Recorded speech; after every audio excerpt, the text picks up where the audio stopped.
How are we doing, ladies and gentlemen? Welcome back to another episode of Predicting UFC Fights. And today we are talking UFC 295. I'm a little sick right now if you couldn't tell. I'm just starting to get over it, but we're almost there. Anyways, we're talking UFC 295, Jiri Prochazka versus Alex Pereira. Oh my god, what a fight. This is the closest fight we're gonna get in the UFC to the Roman Empire days, in my opinion. This fight is so goddamn good. Oh, it's gonna be worth every second of staying up for him, in my opinion. It really is. And it's live from the Mecca, the city that I was just in 4 months ago, New York City, New York. And I was just in this arena. I have a bunch of clips and videos on my phone. If I can transfer it over into this footage, I will. There's me and my girlfriend, if you want to know what my girlfriend looks like. Oh, my throat.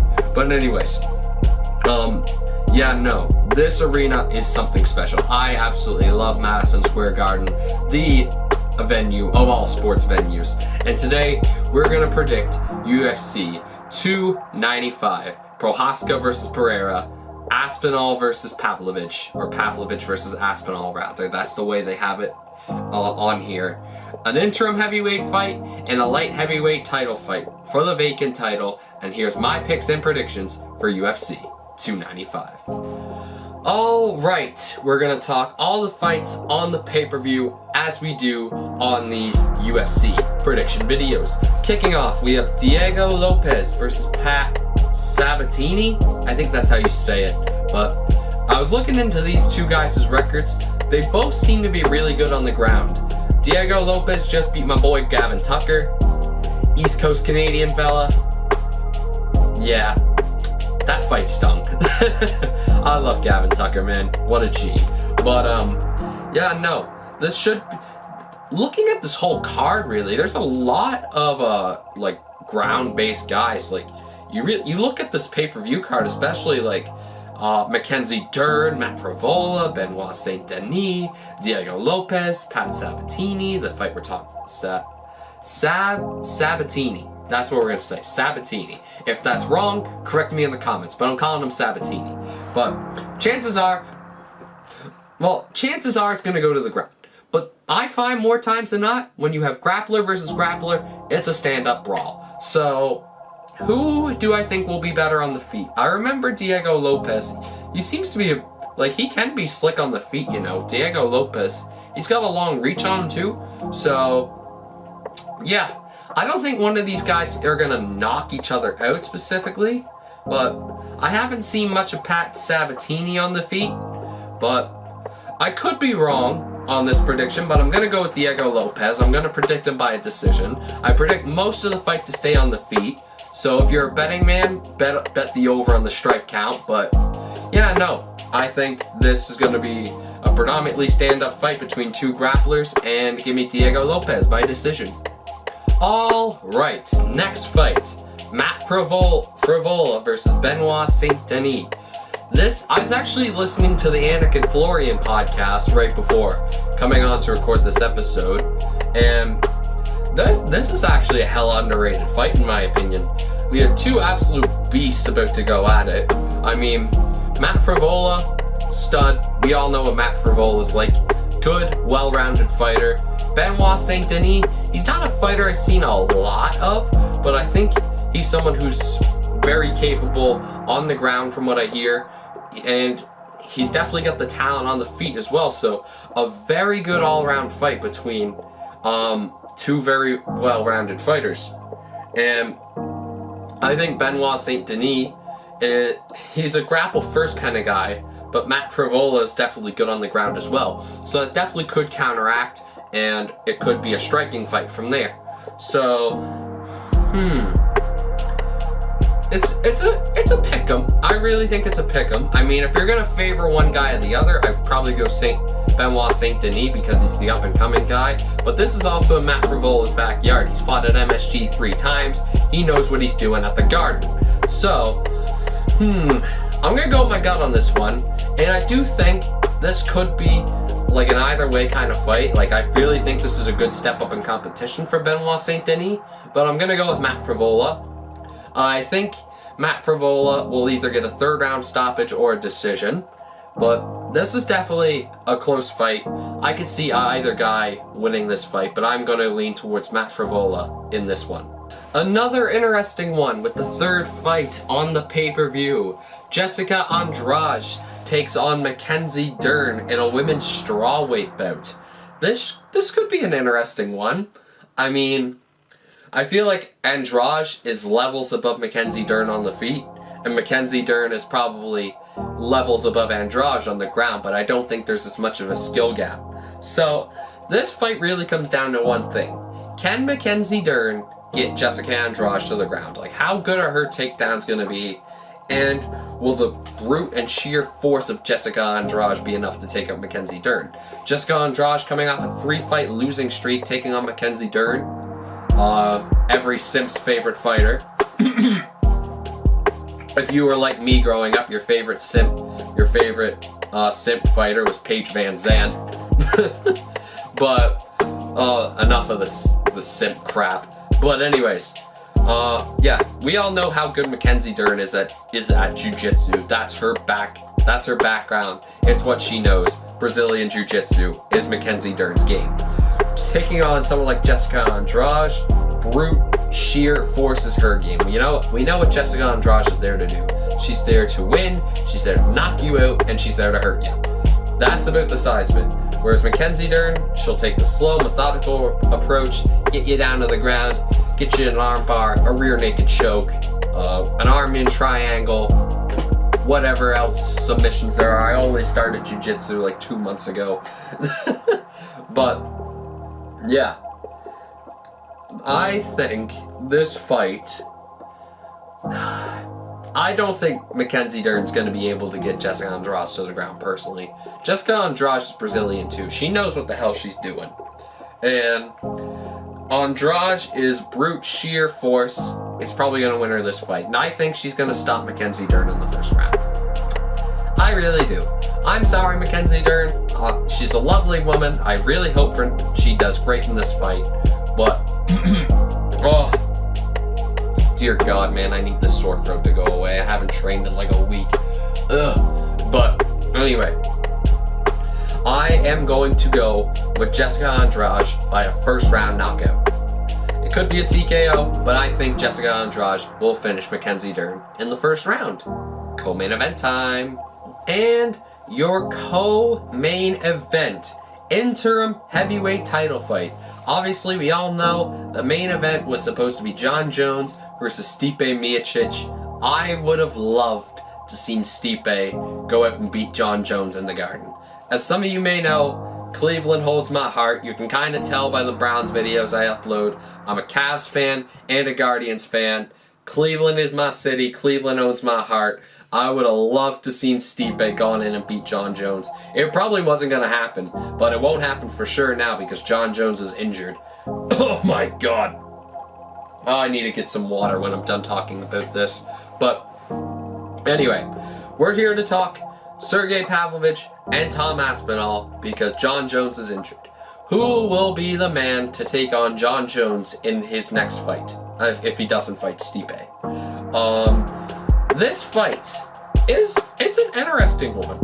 This is honestly like a boxing edition of Fury and Wilder, or an MMA edition rather, because Sergei Pavlovich is a big bomb of a striker. Some would call Sergei Pavlovich the White Ngannou. I think his last 6 finishes have all been in the first round.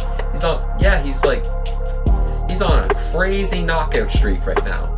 Sergei Pavlovich is one bad man. He only has 1 loss on his record, and that was to Alistair Overeem back in like 2018 or 2019, something like that. Like, Pavlovich is a monster. People aren't realizing that. What's crazy to me, though, is looking at the tail of the tape, Tom Aspinall is taller than Sergei Pavlovich. That I would have never seen coming in a million years. I would have never seen that coming. But looking at this fight,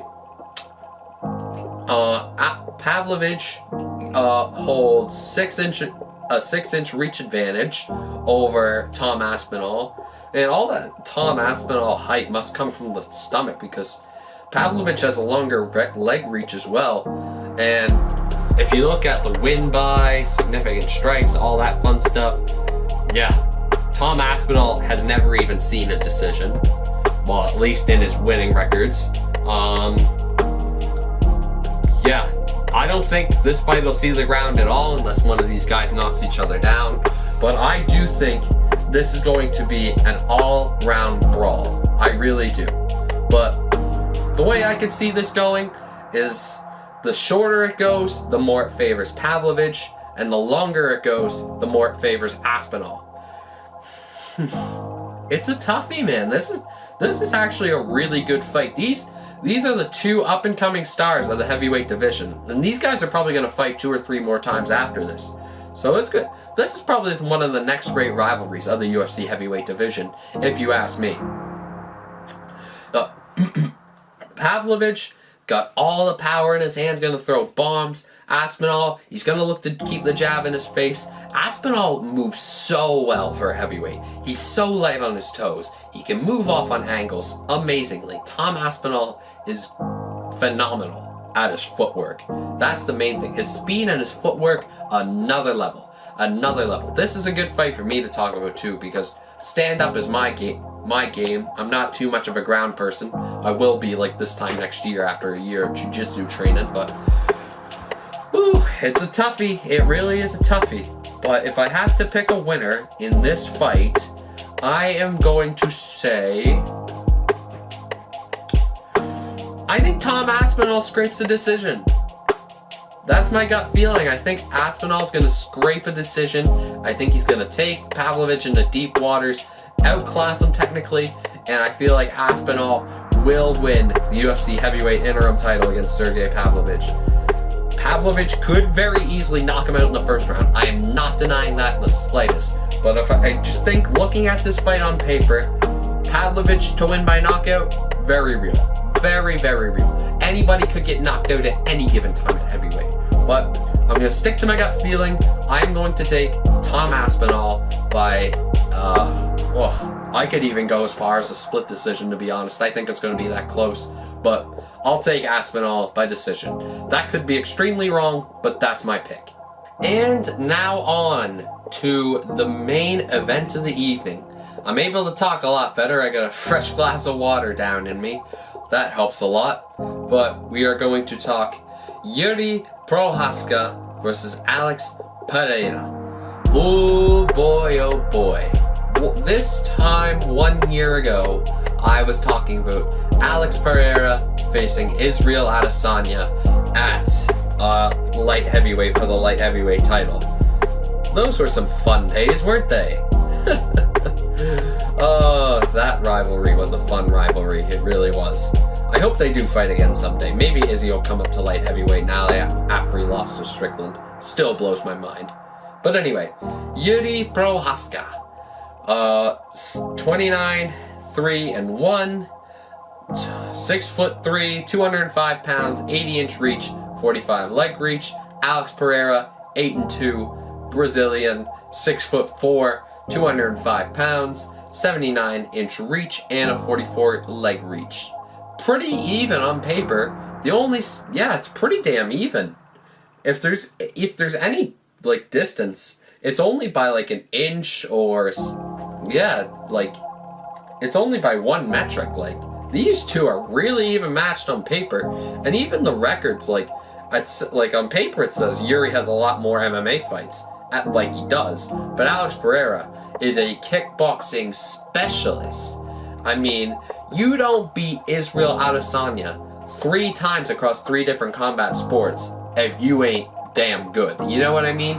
Like, this guy is obviously damn good, and he's done it pretty well everywhere around the world, beating the best kickboxers all over the globe. So, Alex Pereira is definitely one crazy man. Jiri Prochazka is another crazy man. If people want to ask me what they think of Jiri Prochazka, or like what do I think of Jiri Prochazka, I just show them the spinning elbow knockout of Dominic Reyes. Like, This boy is a maniac. Like, the more I talk about this fight, the more it just ramps me up.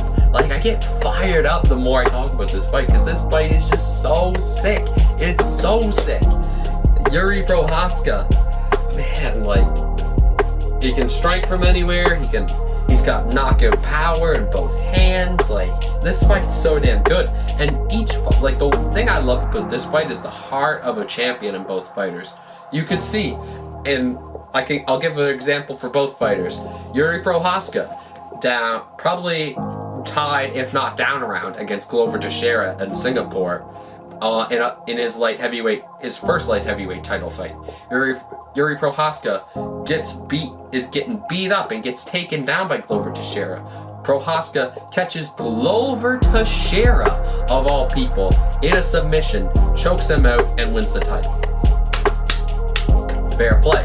And that was against Alex Pereira's main training partner and best friend.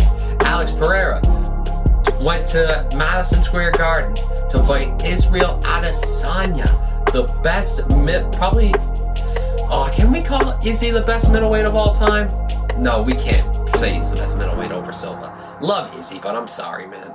He's not on, it's pretty damn hard to get on Silva's level, though. Like, the Strickland Duplessis fight, like, that's the first middleweight fight without Adesanya's name in it in 6+ years. Like, that's insane. But thinking about it, Alex Pereira came into Madison Square Garden to take on Israel Adesanya and was arguably down 4-0 on the cards. And what does Pereira come out and do? Stamps on the gas tank, catches Izzy with a good punch, and Alex Pereira defeats Israel Adesanya and becomes the UFC middleweight champion. He was only the champion for one fight, though. So, I mean, it kind of is what it is in that situation, but oh my goodness, this fight is just so goddamn good. Please just don't go to the ground. Just stand up the whole time. Just stand and bang. Like, we don't want to see jiu-jitsu in this fight. I don't think anybody wants to see jiu-jitsu in this fight. People just want to see blood. I seen a meme on Instagram the other day. Everybody knows how Alex Poatan is called like those little statues from Easter Island, and they just stand there like this or whatever. And Jiri Prochazka's got like the ponytail or whatever when he does it up like this. And someone said it's SpongeBob's house versus Squidward's house. Oh my god. I need to get over this sickness so bad. But anyway, now it's time to pick a winner. I babbled on and on, but it's time to pick a winner. Who do I think will win in this fight? Oh, it's so tough to pick, man. It really is. It's so tough to pick in this fight. But if I'm gonna pick a winner, I'm gonna stick to my gut, as I usually do, and my gut tells me Alex Poatan Pereira. I really do think Alex Pereira gets it done in this fight. I mean, I've seen Jiri against Alex's best friend in this situation, and he needed a last-minute submission to win. Alex Pereira has beaten up everybody he's been in the ring with other than Israel Adesanya. And even in that Miami card, you could argue Alex Pereira was looking like the better fighter in those early rounds until Israel caught him with that double right hand and knocked him out. But I am going to go with Alex Pereira in this fight. It's a really close one, man. It really is. It's a really close one. Either of these guys could win any day, but I don't think one of them gets knocked out. I definitely think we're gonna see 2 or 3 knockdowns in this fight, at least. But if I have to lean one fighter or the other, I have to lean Alex Poatan Pereira. And I think Alex Poatan Pereira wins a 5-round slugfest and wins a decision in this fight. Good God, I'm so pumped for this. And that is it. Those are my predictions for UFC 295, live from the Mecca, New York, Madison Square Garden. I wish I just went this time. Can I go back? Anyone got some tickets they want to hand out? Can I go back? Please? I just love the place, you know? New York's effing awesome. But anyways, guys, I want to thank you so much for watching another episode of the UFC predictions. Don't forget to like, comment, share, and subscribe, and turn notifications on so you don't miss another prediction video of UFC.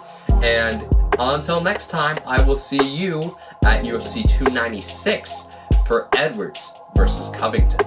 Take care and pull